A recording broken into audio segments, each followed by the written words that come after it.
Amahle had waited for this day her whole life. Growing up as an orphan in Dodoma, she dreamed of love, family, and a beautiful wedding.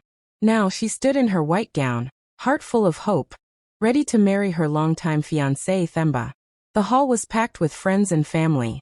The flowers were fresh, the music soft, and the air full of excitement. Everyone turned to watch her walk down the aisle, smiling proudly.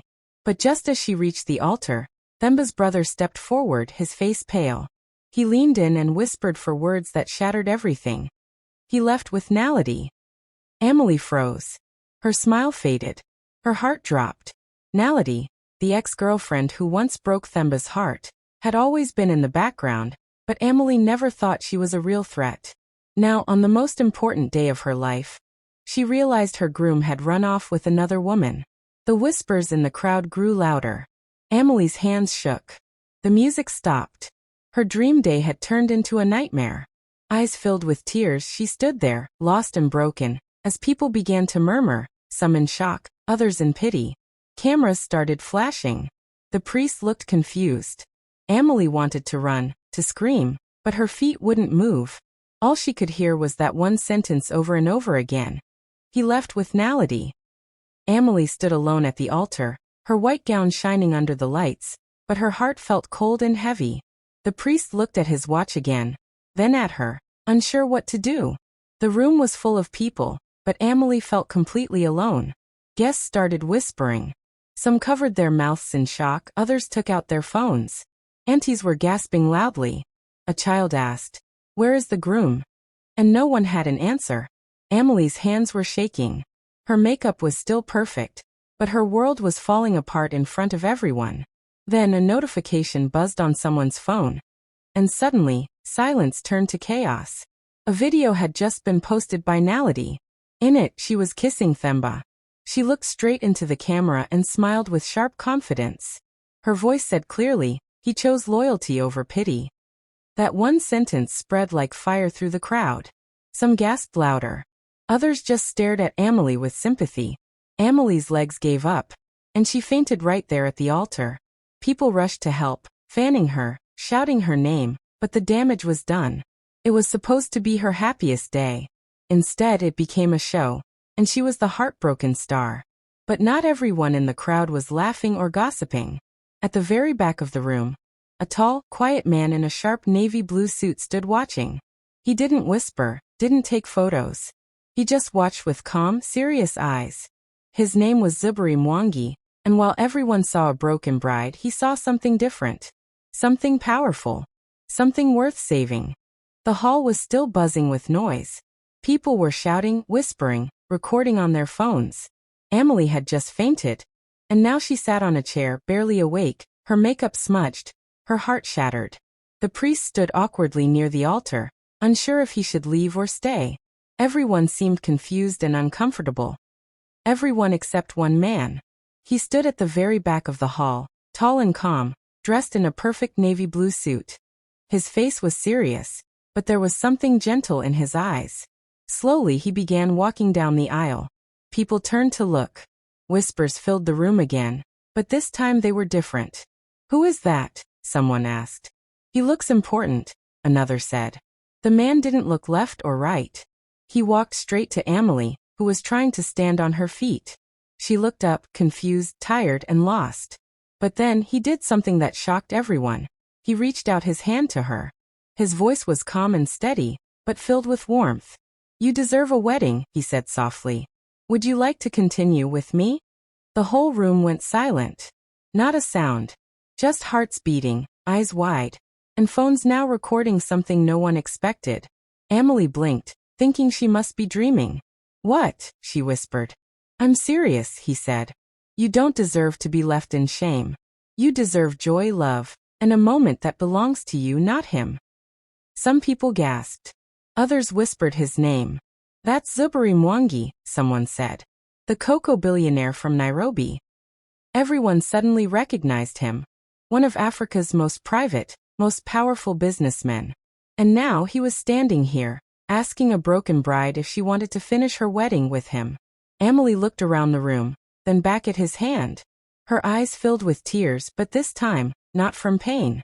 Something inside her, something bold, something fierce, began to rise. Amahle looked at Zuberi's hand for a few seconds that felt like forever. Her heart was still broken, her body still weak, but something inside her refused to stay down. She had just been humiliated in front of everyone. Her groom had left her for another woman. The world had seen her fall. But now, standing before her was a man who didn't see her as a victim. He saw her as a queen. The room was silent. Cameras were rolling. Eyes wide. Amahle took a deep breath, wiped the last tear from her cheek, and stood up slowly. She looked Zuberi in the eyes, her voice soft but strong. "Yes," she said. Just one word. And the room exploded. People gasped loudly. Some screamed in surprise. Phones went crazy, capturing every second. The priest looked shocked, confused, unsure if this was even allowed. But then he looked at Zuberi, then at Amahle. He gave a small nod, opened his book again and began. "Dearly beloved." And just like that, the wedding continued. But this time with a different groom, a different love story, and a much stronger bride. Amahle's hands were still shaking as Zuberi held them gently. She looked into his eyes and felt something new. Not just hope, but power. The applause was louder than before. The moment was more magical than anyone expected. By the next morning, the video of the wedding twist had gone viral. Over 2 million views across Africa. Headlines called it the boldest wedding in history. Social media couldn't stop talking about Amahle. Some called her brave. Some called her iconic. Memes were everywhere. Everyone wanted to know more about the woman who turned heartbreak into something unforgettable. And beside her, always calm and steady, was Zuberi, the man who had stepped into her storm and offered her sunshine. 1 month later, Amahle's life looked nothing like it did before. The girl who once stood heartbroken in a wedding hall was now living in Kigali, Rwanda, smiling, glowing, and stronger than ever. Her story had touched millions of people. Videos of her unexpected wedding had spread across Africa like wildfire. But Amahle didn't just become famous, she became a symbol. Women from all walks of life sent her letters, messages, and gifts. They called her brave. They called her powerful. They called her the face of hope. Instead of hiding from the world, Amahle stepped into the light. With Zuberi's support and love, she started her own fashion and charity brand. One focused on helping girls who had been left, hurt, or abandoned, just like she once was. The name of the project? Rise Again. She designed dresses, jewelry, and bags with bold African prints and powerful messages stitched inside. Words like, "You are enough and left, but never lost." Every piece told a story, and every sale helped fund shelters and support centers for girls in need. Brands rushed to sponsor her. She was invited to talk shows, summits, and women's conferences. Her face appeared on magazine covers. Even little girls dressed like her, walking proudly in homemade wedding gowns with big smiles. And through it all, Zuberi was right there by her side, not trying to control her, not trying to shine more than her, but always clapping the loudest. He was more than a husband. He was her #1 fan. People watched them together and called it the perfect love story. But Amahle always said it wasn't about love alone. It was about finding yourself after losing everything. It was about turning pain into purpose. And even in the spotlight, she never forgot the girl from Dodoma who once cried in silence, thinking her life was over. That girl had now become Africa's sweetheart. Not because she was saved by a man, but because she had saved herself and let the world watch her rise. While Amahle was rising, glowing, and becoming Africa's sweetheart, life was turning dark and painful for Themba and Naledi. At first, they thought they had won. They believed walking away from the wedding would bring them peace, maybe even attention. But the attention they got was not what they expected. Instead of praise, they received hate. Instead of happiness, they found shame. People were angry. The public saw Themba as a coward and Naledi as a heartbreaker. Their faces were everywhere online, but not in a good way. They became memes. One viral post showed a picture of Amahle looking like a queen beside a crying Themba. The caption read, "He left an angel for a mistake." Soon, their names were blocked from job applications. No one wanted to work with them. Companies didn't want their names linked to drama and betrayal. Interviews were canceled. Calls stopped. Even their old friends stopped picking up the phone. People who once supported them now looked away when they entered a room. They were judged in restaurants, ignored in meetings, and laughed at behind their backs. Money started running out. Bills piled up. Nality tried to post influencer content, but no one was interested. The followers she once had now commented only snake emojis and shame on you. Themba tried to find work in his field, but every interview ended with cold rejection. Word had spread, and his name was now seen as a joke. They argued often, blamed each other, regretted everything. Karma didn't come slowly, it came like a flood. The world they thought they would build together started to crumble. And the worst part? They had no one but each other. And even that felt like a mistake. They watched Amahle on TV, in magazines, on stage giving powerful speeches, while they hid from the world they once wanted to impress. It was clear now. The tables had turned. Brutally, loudly, and with no warning. The Women's Summit in Abuja was a grand event filled with lights, music, powerful women, and important guests from across Africa. It was a night to celebrate courage, growth, and stories of women who turned pain into strength. The red carpet sparkled as famous faces arrived one by one. Then suddenly, the cameras flashed faster, the crowd gasped softly, and the energy shifted. Amahle had arrived. She stepped out of a sleek black car in a stunning golden dress that hugged her perfectly. Her skin glowed under the lights, and her walk was slow, confident, and full of grace. Zuberi was by her side, holding her hand with quiet pride. Together, they looked like royalty. Amahle didn't wave too much or pose for attention. She didn't need to. Just by being there, she stole the night. People whispered, "That's her, the bride who was left at the altar, and still became a queen." As Amahle walked into the hall, heads turned and phones came out. But deep inside the venue, near the catering section, someone else noticed her arrival, Themba. He was wearing a plain catering uniform and a white hairnet. He stood quietly, carrying a tray of wine glasses, trying to stay invisible. But the moment he saw Amahle, he froze. His hands shook. His eyes widened. He forgot everything for a second. The tray slipped from his hands and crashed to the floor. Glass and wine flew everywhere. The whole room turned toward the sound. Amahle slowly looked over. Their eyes met. Themba stood still, ashamed, small, and full of regret.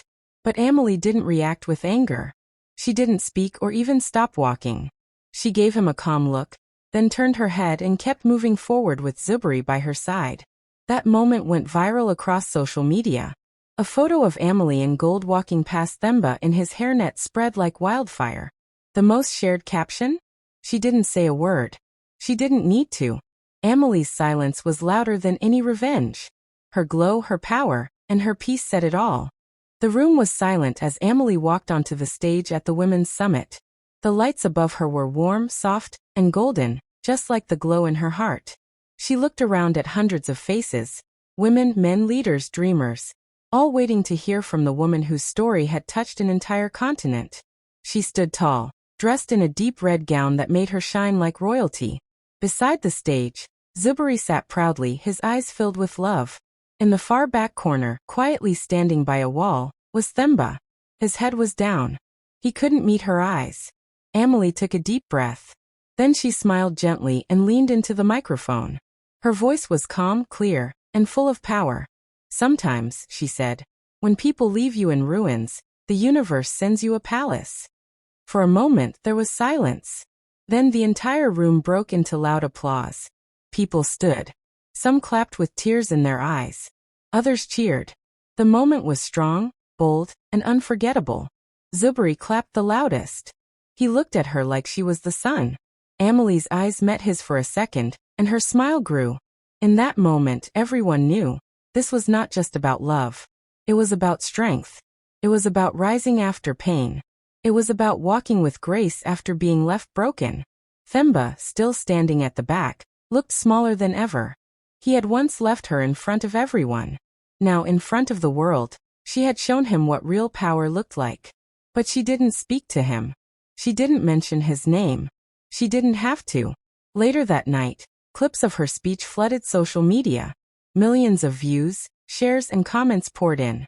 The most trending hashtag? Hashtag left at the altar blessed at the top. People across Africa and beyond shared their own stories, their pain, and their healing. All inspired by Amahle. She didn't just win that night. She inspired millions. And her words became a flame of hope for anyone who had ever been left behind. A few mornings after the Grand Women's Summit, Amahle sat by her window with a cup of tea in her hands. The sky was clear, and the air felt soft. Her life had changed so much in such a short time. But there was still something inside her heart she needed to release. Not for attention, not for revenge, just for peace. So she opened her laptop, took a deep breath, and began to write. Her fingers moved slowly, each word coming straight from her soul. The message was short but powerful. To the one who left me at the altar. Thank you for freeing me. She didn't mention names. She didn't blame. She just let the words speak for themselves. When she posted the letter online, there was no dramatic photo or long caption. Just those few lines, honest and full of calm strength. At first, a few people noticed. Then hundreds. Then thousands. Within hours, the post was everywhere. People shared it with tears in their eyes. Others left comments saying how it helped them heal too. The letter touched something deep in many hearts. Then something big happened.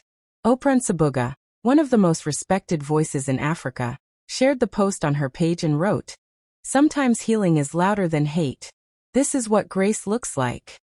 From there, everything exploded. The letter was translated into 17 languages. News sites shared it. Radio stations read it on air. Schools used it to teach about self-worth and growth after pain. Soon, Amahle's inbox was full of messages from movie producers and streaming platforms. They wanted to tell her story on the big screen. Not because it was dramatic, but because it was real. It was about strength, grace, and becoming more after being broken. Amahle didn't rush to say yes. She smiled and said, "Only if it inspires more hearts than it entertains." Her simple letter became more than just words. It became a light, showing others that being left behind can sometimes be the best beginning. And just like that, Amahle's voice reached the whole world. Months passed, and Amahle's life continued to shine in ways no one expected. But instead of chasing fame, she chose something deeper.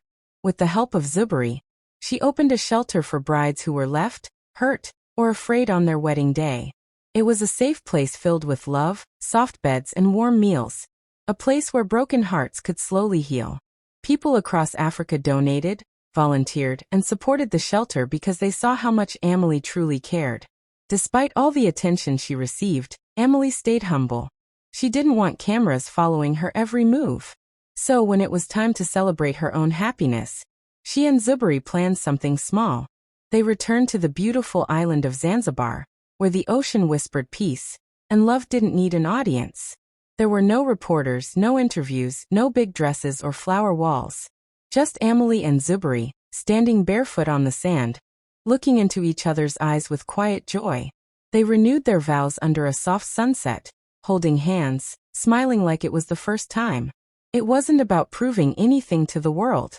It was just about them, their journey, and the love that grew from the ashes. Later that night, Amahle posted one final photo on Instagram.